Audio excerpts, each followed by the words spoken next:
Old Frisian was a West Germanic language spoken between the 8th and 16th centuries in the area between the Rhine and Weser on the European North Sea coast. The Frisian settlers on the coast of South Jutland also spoke Old Frisian, but no medieval texts of this area are known. The language of the earlier inhabitants of the region between the Zuiderzee and Ems River is attested in only a few personal names and place names. Old Frisian evolved into Middle Frisian, spoken from the 16th to the 19th century. In the early Middle Ages, Frisia stretched from the area around Bruges, in what is now Belgium, to the Weser River, in northern Germany. At the time, the Frisian language was spoken along the entire southern North Sea coast. This region is referred to as Greater Frisia or Frisia Magna, and many of the areas within it still treasure the Frisian heritage. However, by 1300, the territory had been pushed back to the Zuiderzee, and the Frisian language survives along the coast only as a substrate.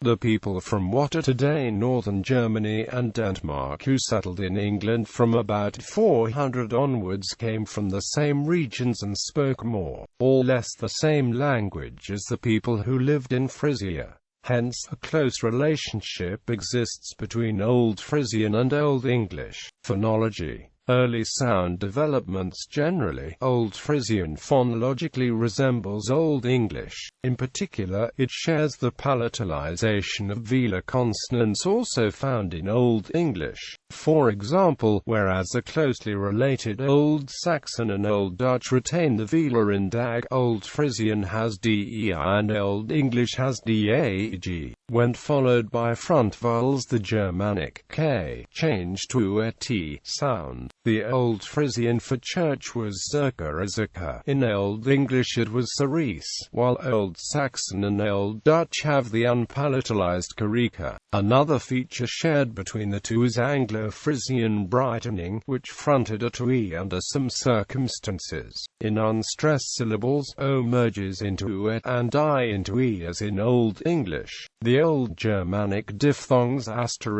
and *O become e, a and et respectively in Old Frisian as in n, and from Proto-Germanic ** as, and brad from * browder.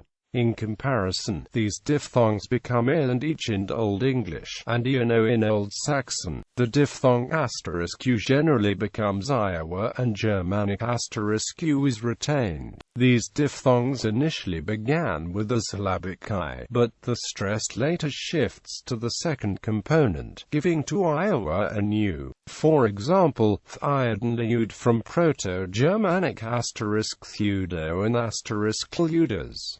Between vowels, h generally disappears, as in Old English and Old Dutch. Word initial h on the other hand is retained. Old Frisian retains ch in all positions for longer than Old Dutch and Old Saxon do, showing the gradual spread of the shift from th to d from south to north, beginning in southern Germany in the 9th century as part of the High German consonant shift, but not reaching Frisian until the 13th to 14th century. Grammar. Old Frisian retained grammatical cases. Some of the texts that are preserved from this period are from the 12th to 13th centuries, but most are from the 14th and 15th centuries. Generally, all these texts are restricted to legal writings. Although the earliest written examples of Frisian stray words in a Latin context are from approximately the 9th century, there are a few examples of runic inscriptions from the region which are older and in a very early form of the Frisian language. These runic writings, however, usually consist of no more than inscriptions of a